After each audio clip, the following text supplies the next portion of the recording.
Hello and welcome, ladies and gentlemen. We're here for match 5 with the list that you see on screen right here in front of us. Here to see if we can end up 3-2 and get all of our value back, or just unfortunately go 2-3, which would actually be just fine. As you know, I have said in many of my previous videos, the results aren't what matters in my opinion. So, regardless of how this match goes, you'll be seeing this, and I'll be playing it. And hopefully you're along for the ride. Let's get this final match underway. You know the deal. If there's anything that you are confused about with this deck list, then check out match 1. That's where I go over in detail about the deck list choices. And otherwise, if you have a question about the deck list that isn't answered in the video, then go ahead and leave a comment below and I will get back to you. And yeah, let's just jump straight into the match here. Alright, looks like we have our match here. And we're on the play. That's great. And we have a hand. This is an interesting hand. We have a Titan. We have a Garen Brig as a green source. So we can play a turn 2 Grazer or a turn 2 Explorer here. Turn 2 Explorer is pretty good in my opinion. And Grazer is going to be good against our opponent's early aggression if they're on something aggressive. We do need to top deck some lands, particularly green sources, to activate this Garen Brig. But I think it's probably worth keeping. So I'm going to give it a shot. We can also Ghost Quarter ourselves to get green mana for activating Garen Brig if we have to. So definitely keeping that in mind.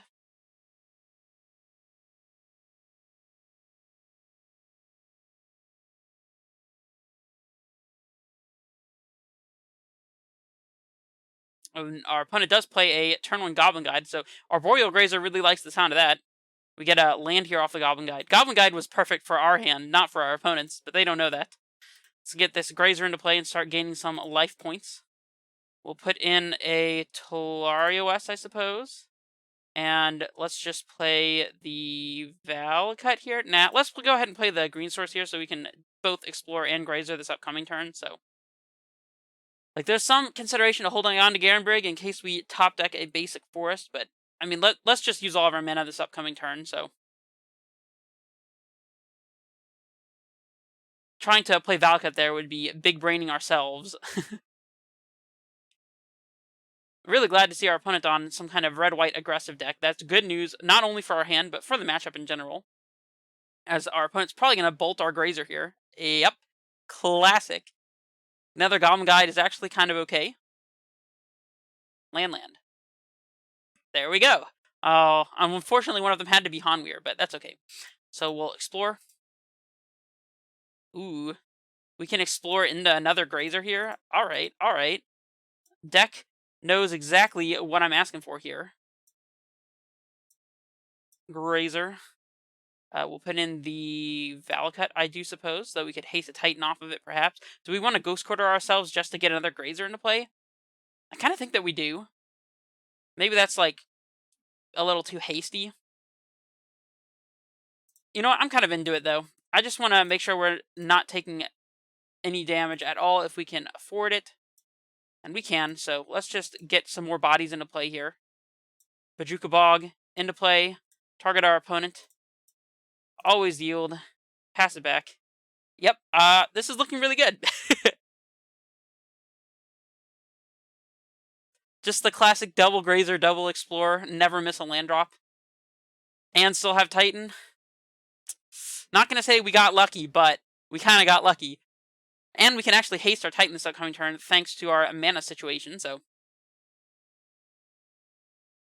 I don't see how our opponent could win this game. I suppose they could have, like, a main board Path to Exile or something.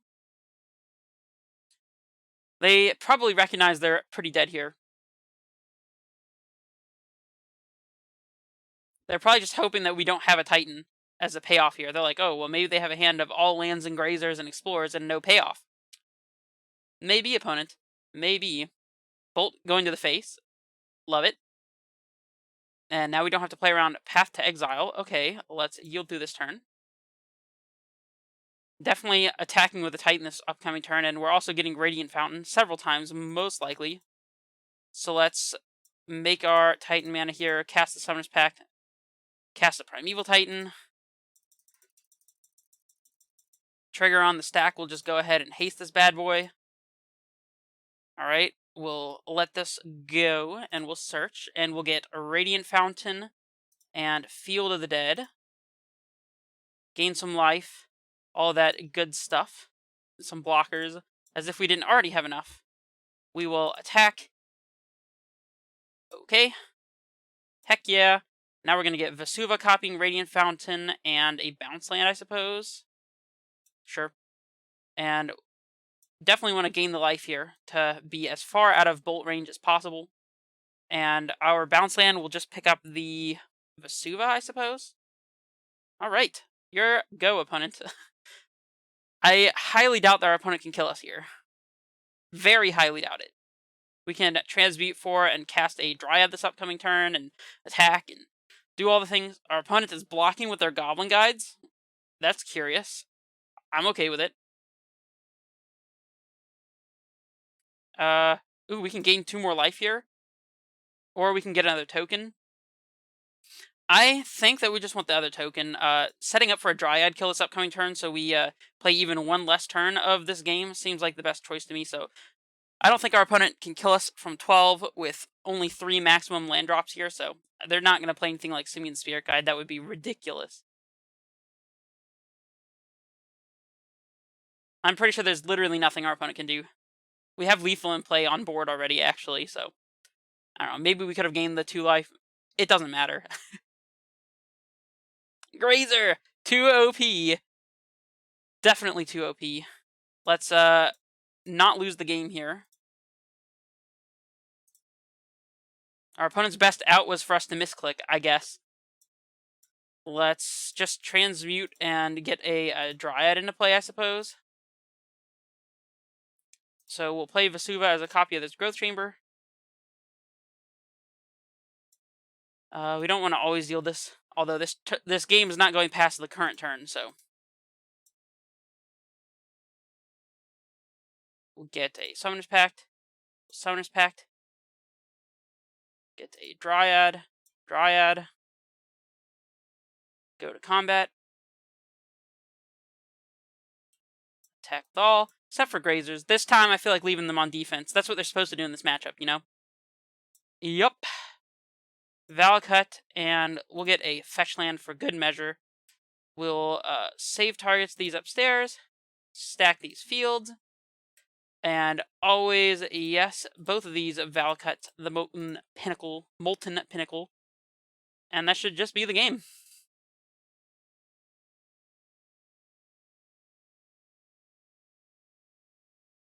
And we have an obstinate Baloth on our sideboard for this. That's cool.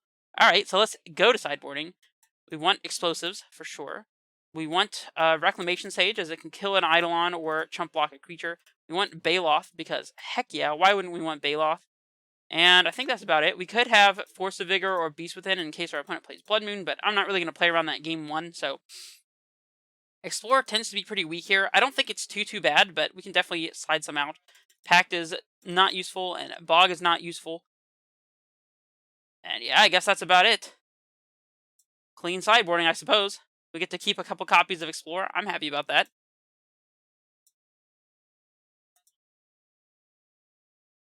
Pretty straightforward. Being up a game against Burn is a great place to be, because usually Burn does the best when it's able to win game 1 and play through hate games 2 or 3 in order to get the match. But once you win game 1 against Burn, your chances of winning against Burn go up significantly, just in general. So that's definitely a good omen. We'll see if we can manage to clean sweep this match and go 2-0. Or maybe we lose the next 2 in a row, and maybe it's just some bad beats. We'll have to see. On the draw, we have a Amulet hand with Grazer and with explosives. I think that's pretty good, don't you? Let's not get our Amulet Destructive Revelry, and yeah. In fact, we'll probably lead... I don't know if we're going to lead on Grazer, actually, because leading on the Grazer means that we have to commit our Growth Chamber into play, and that's not something I'm really willing to do just yet, so we'll see. They don't have a 1-drop. Curious. Okay, well, now we can lead Grazer into Windswept Heath. I think I'm pretty okay with that. It also lets us play around Blood Moon a little bit. I don't know what kind of yield I just set, but whatever. Let's go see. I did not mean to right click. I meant to left click. Oh, it was until end of turn. Okay. I was confused. And now we can drop Amulet into Explore off of this Growth Chamber. Life is good. Hopefully we can hit some more land drops here. Eidolon, perhaps. Searing Blaze the Grazer. That's fine. That's almost just a 1-for-1 answer with our Grazer, interestingly enough. Alright, let's Growth Chamber. No reason to play Explosives on 1, since we would be blowing up our own Amulet, and our opponent has not actually played any creatures for us to blow up in the first place. Another bounce lane is actually fantastic. It means that we can pick up the basic forest here, and I'm not really inclined to play the Explosives out here. We could play it on 2, perhaps, but nah, I'm just going to pass it back. We're 2 turns away from casting Titan, with Explosives back up if we absolutely need it.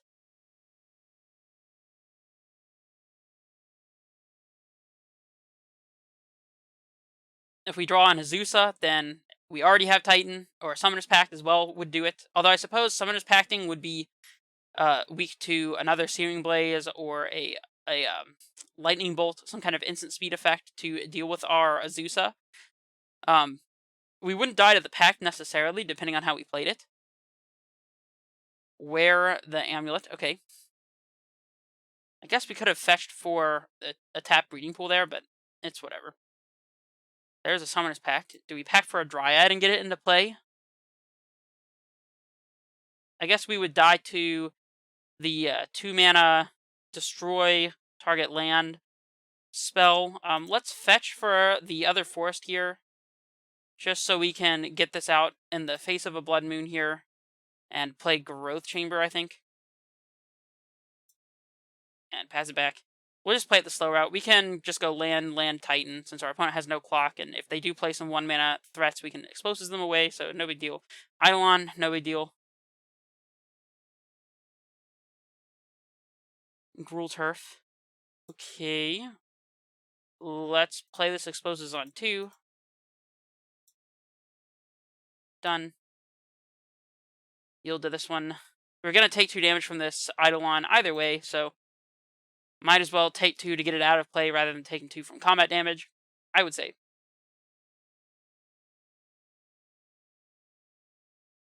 I guess we could have packed for Baloth there, now that I'm thinking about it. Alright, we'll let them attack, and then we'll pop this Explosives.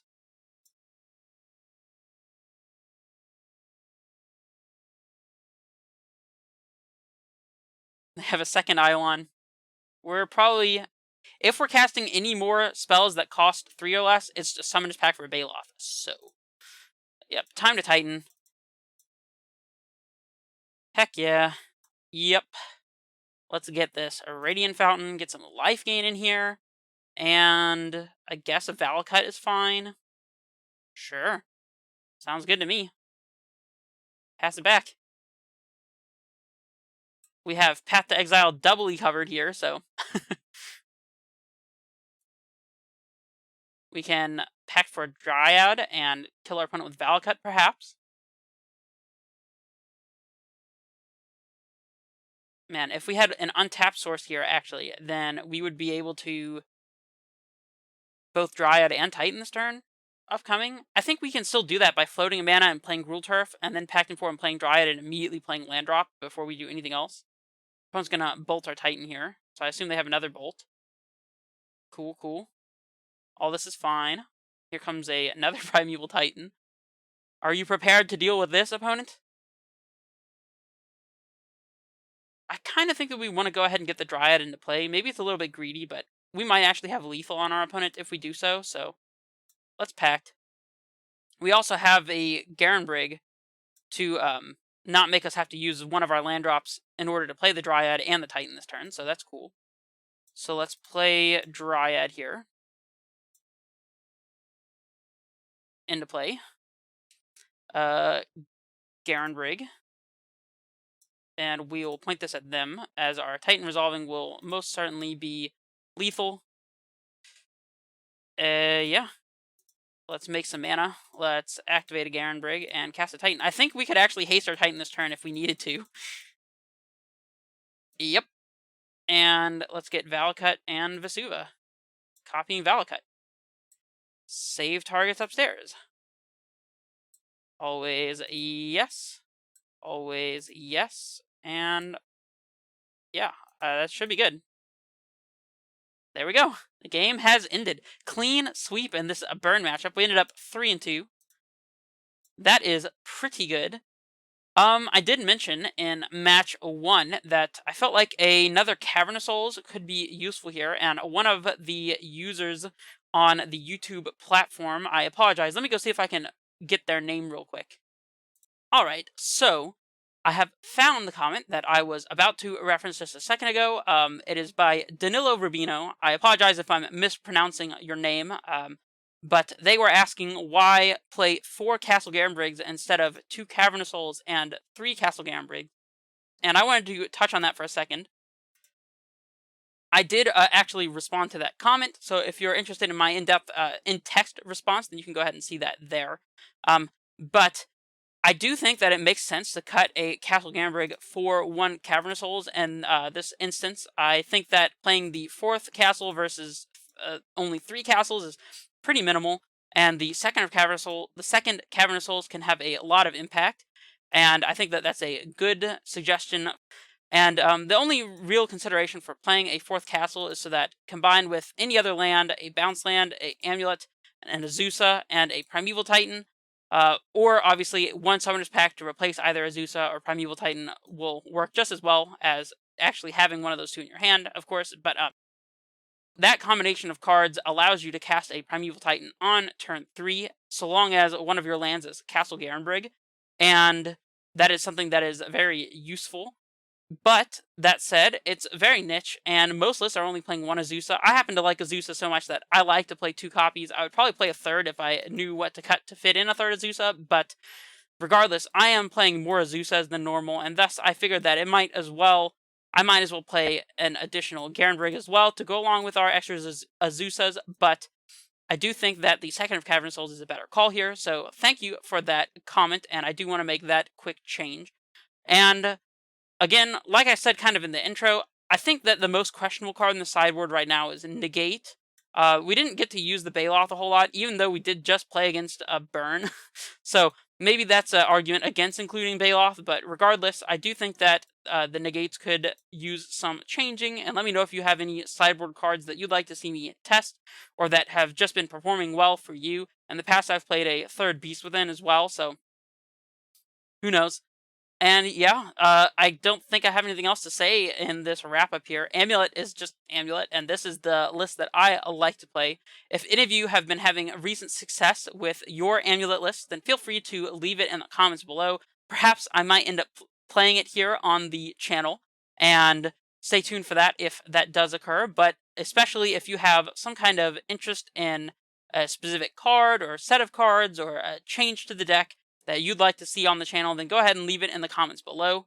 Also, if you'd like to see more Esper Control or Karn Amulet, then let me know in the comments, and perhaps we can get one of those leagues started. Otherwise, I'll just choose on my own, and we'll have the next league coming for this upcoming week, and it'll just be same as it ever was. And yeah, that's all I can say about it. Thank you for following me this far, and success. We got our infinite value here. We got our league value back, and that's pretty good. This is Red Face Menace, signing off.